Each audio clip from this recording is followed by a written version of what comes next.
Welcome back, everybody. Welcome back to United in Strengths.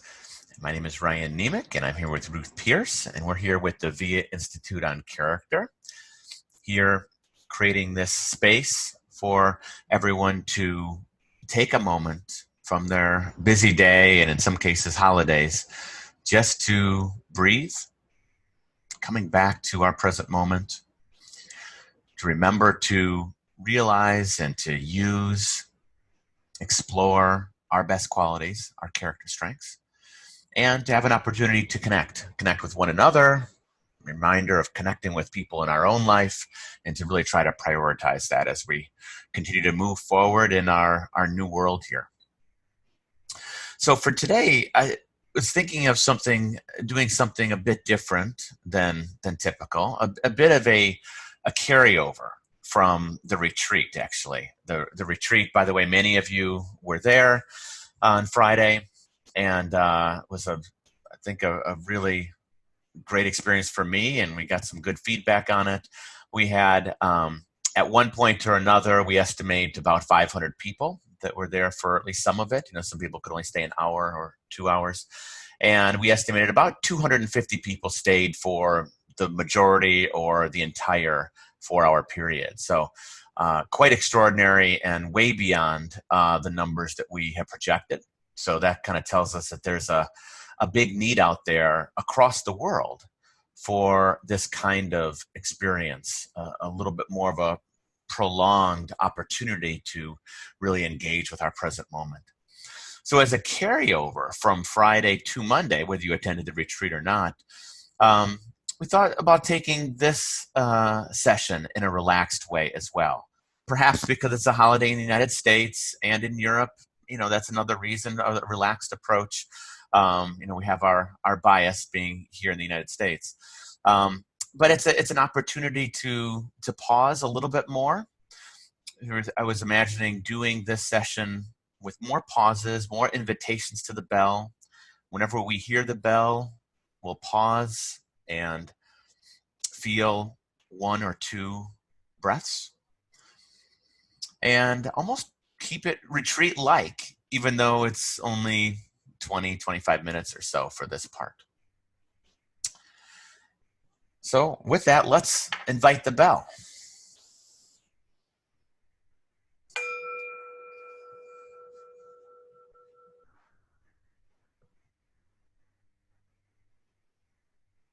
So when we hear the bell in this space, it's our call, our invitation back to the present moment.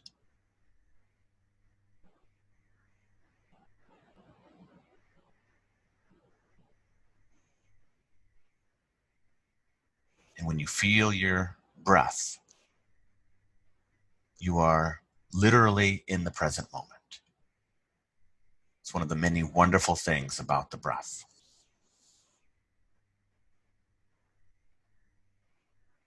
So after we hear the bell and during the reverberation of the sound, we simply enjoy breathing in and breathing out. One of the greatest things that we take for granted, for sure. And even greater, that we have so many chances to come back to the present moment, back to our breath throughout our day.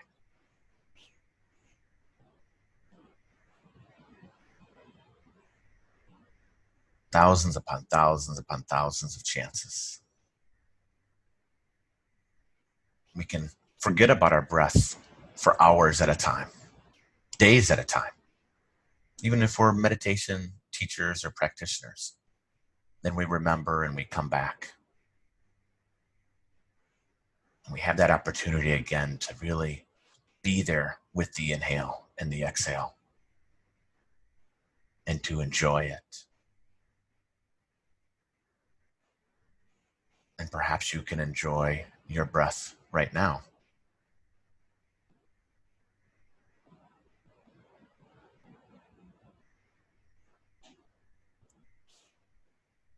And that you you have the control to come back to it.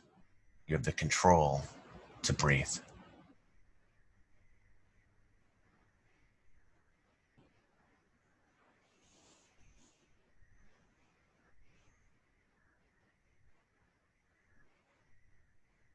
And if you're not enjoying your breath,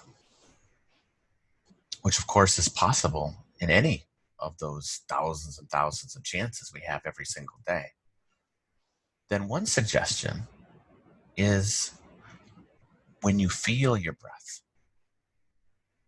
to allow the corners of your lips to perk up ever so slightly and to give a half smile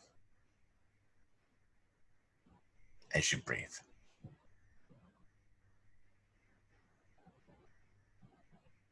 You might even try that right now.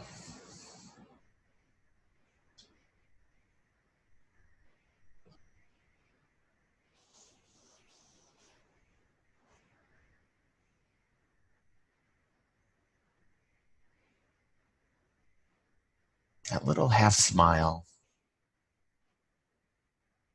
gives a little trigger to our brain,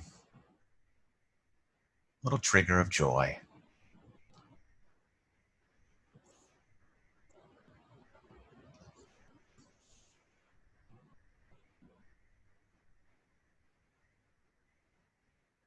Perhaps it can be a trigger toward comfort for you.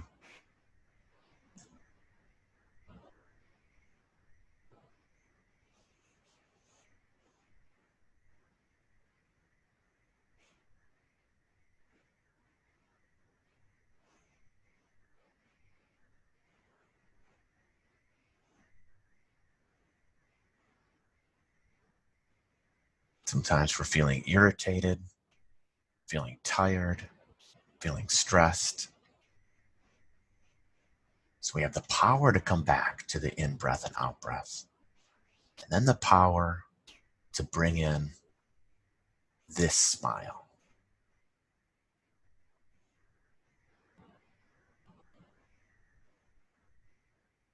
I don't know about you, but when I do that with the smile, there's like a sense of like self-assuredness that just sort of like comes across my body like a wave. Maybe even a little bit of more confidence might be the word as well. Maybe I was feeling a little less confident in a particular moment, and then the breathing, smile, something about just, it's like we're taking control of our present moment a little bit more.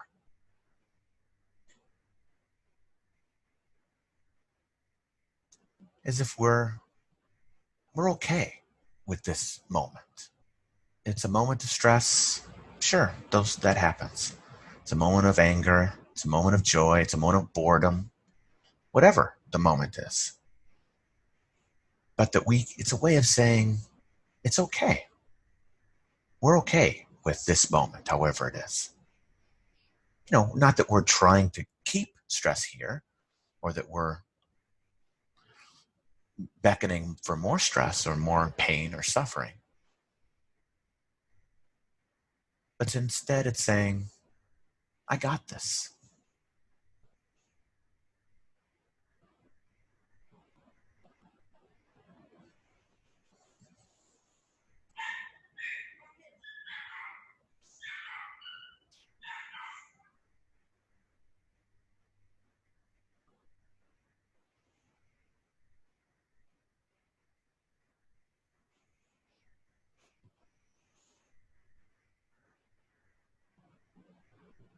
I just heard my puppy wildly barking in the background, and same thing, smile to that obstacle. It's okay. It's not the end of the world. I got this. I can breathe with it.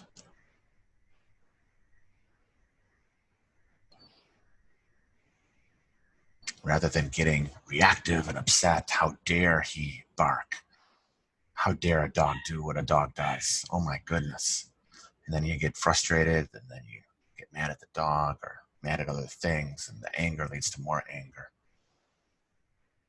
Instead, we acknowledge it. It can be frustrating. That's okay. And we breathe.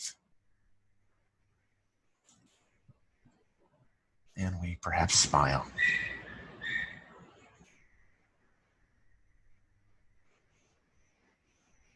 Those of you high in the strength of humor might particularly love the addition of the smile, because it's kind of like bringing in one of your signature strengths right into meditation, which I would imagine for you being something you'd want to do and something that would help you to keep your meditation or your mindful practice going. Or for those of you very low in humor, like me, perhaps it's a great joy to work on a lower strength. And that would be the case for me with humor, even though it's a lower strength for me, a bottom 5 strength. I still love it when I have the opportunity to say something that might be conceived as funny or laughing with people. I love watching comics, comedians of all kinds. So we still exercise that strength and can still bring that into our practice, into our meditation.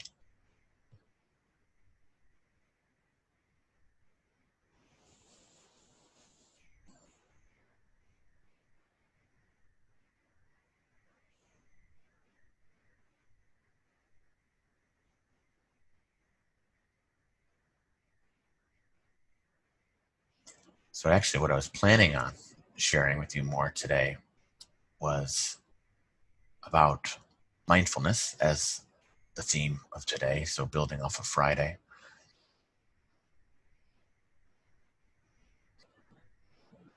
And I think it's really important to think of mindfulness as a compound character strength. So you might recall from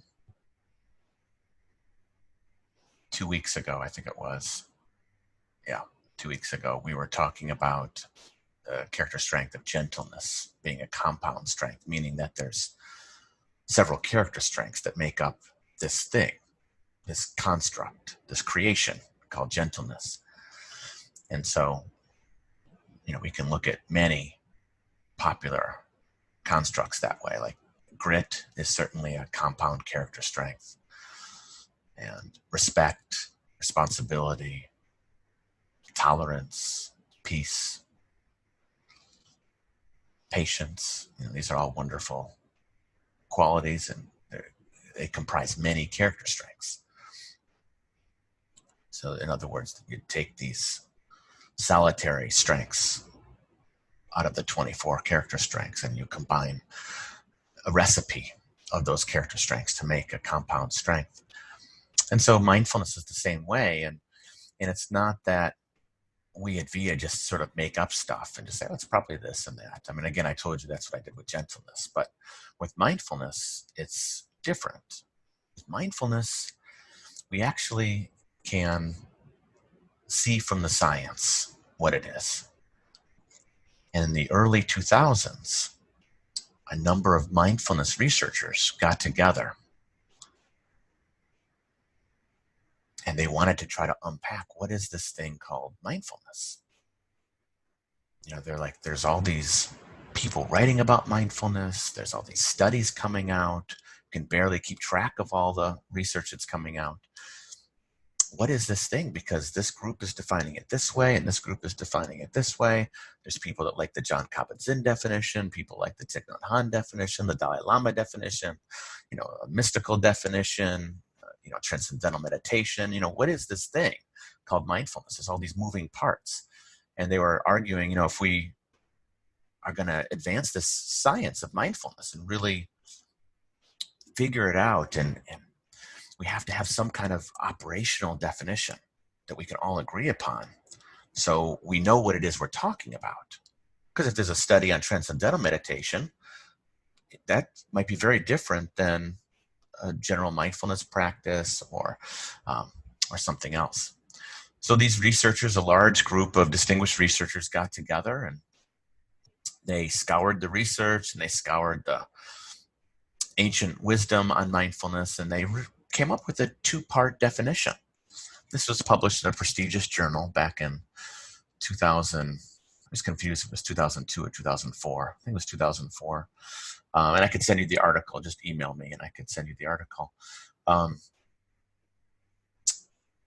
And so they published their findings, and they said, mindfulness really has this two-part definition. If we really boil it down to its essence, to what really is this thing called mindfulness. And here's what it was. Part one is mindfulness is the self-regulation of our attention. And then part two is with an attitude of curiosity, openness, and acceptance.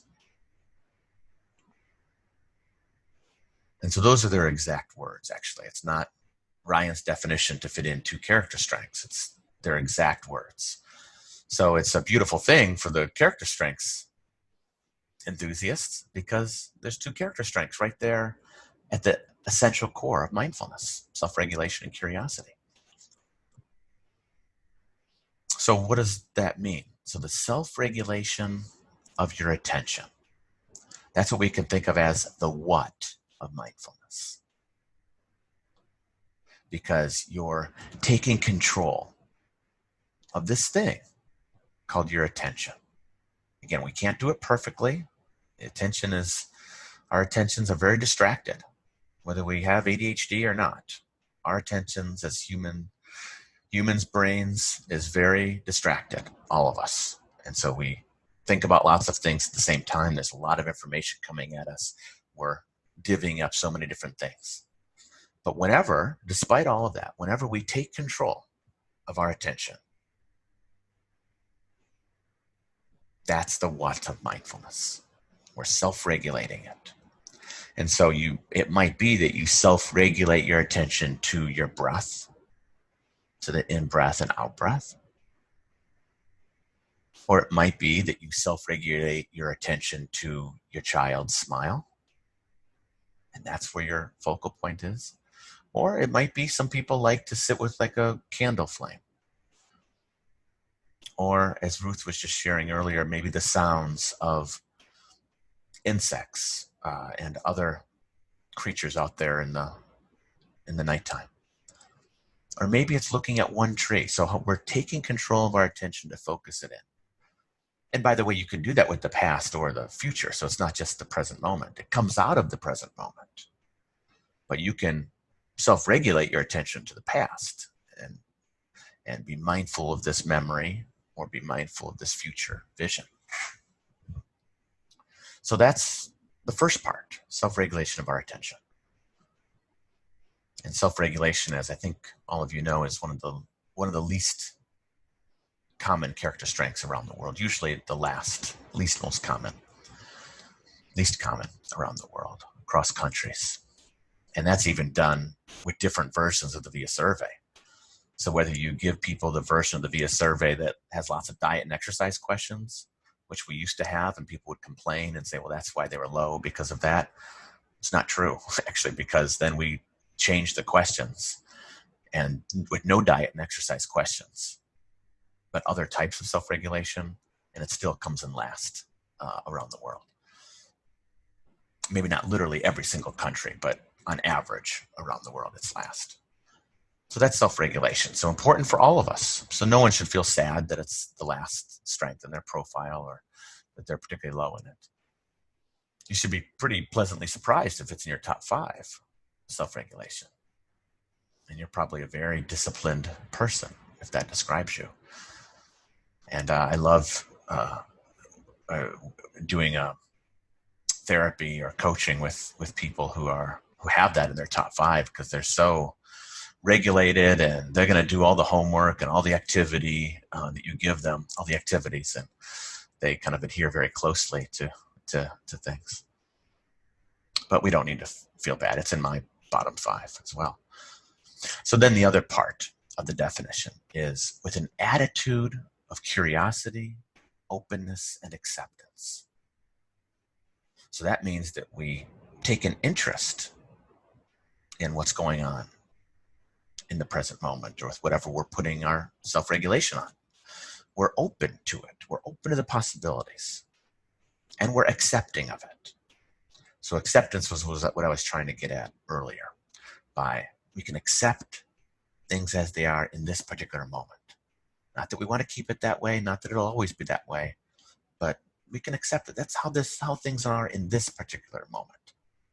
Not a guarantee it's going to be like that in 10 seconds or 10 minutes or 10 days, but in this moment, I can handle it. So that's that acceptance piece we were getting at earlier.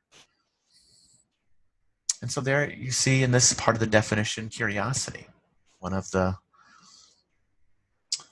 I'll say, surprise character strengths. You know, it really, the VIA classification, when it came out in 2004 and pulled out curiosity as one of the key ingredients in human beings, that was a big, pleasant surprise for a lot of people. And since 2004, the research on curiosity has then gone up because of the classification, the study of it, and people's intrigued by it, and practitioners talking about curiosity much, much, much more. And it's exciting and great because it's kind of like gratitude in the sense that they're just very easy character strengths to apply. I mean, with curiosity, it's just about asking some more questions. It's about exploring things a little bit more with somebody. I'm not saying people that are really low in curiosity have an easy time generating it, but there are certainly a lot of good strategies for doing that. So that's the other part of mindfulness, to be curious about this experience in the moment, whatever you're putting your attention on, and to be open to it.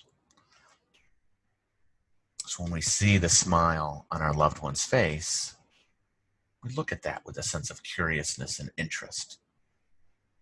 When we're struggling with something that's stressful and we face that in ourselves, we can face that with a sense of curiosity and interest.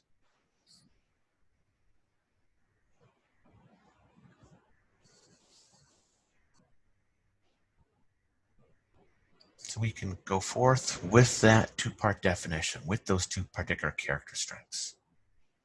One that's very uncommon, and then curiosity being one of the more common character strengths around the world. Both of them work together in this constellation called mindfulness.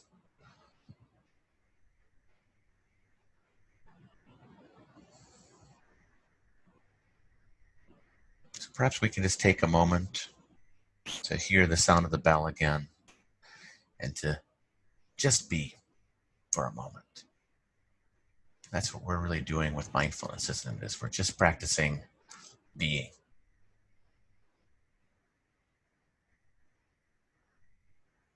As some of the great mindfulness teachers have said, we're trying to put the being back into human being. And that's what mindfulness helps us to do.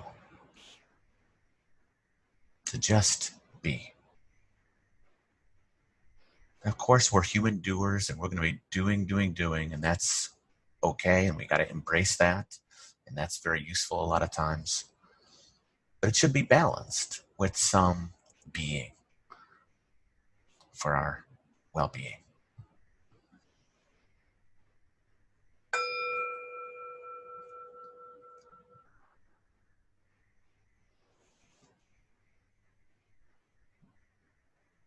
So just be right now with your breathing.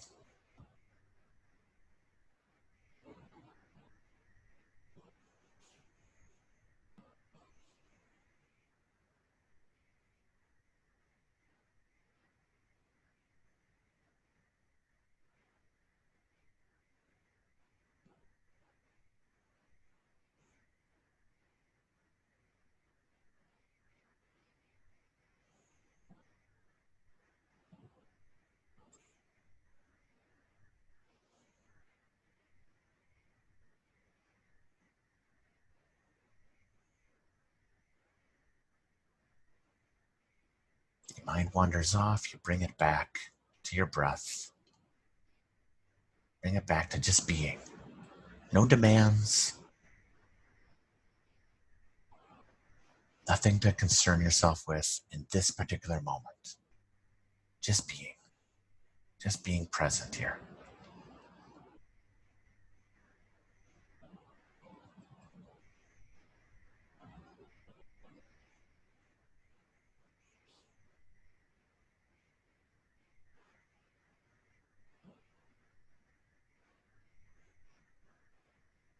controlling your attention just a little bit more.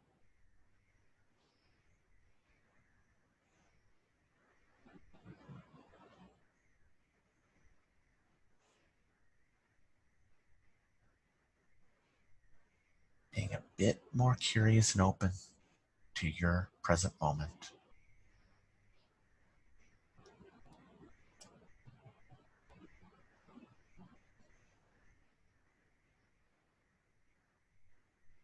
Just being.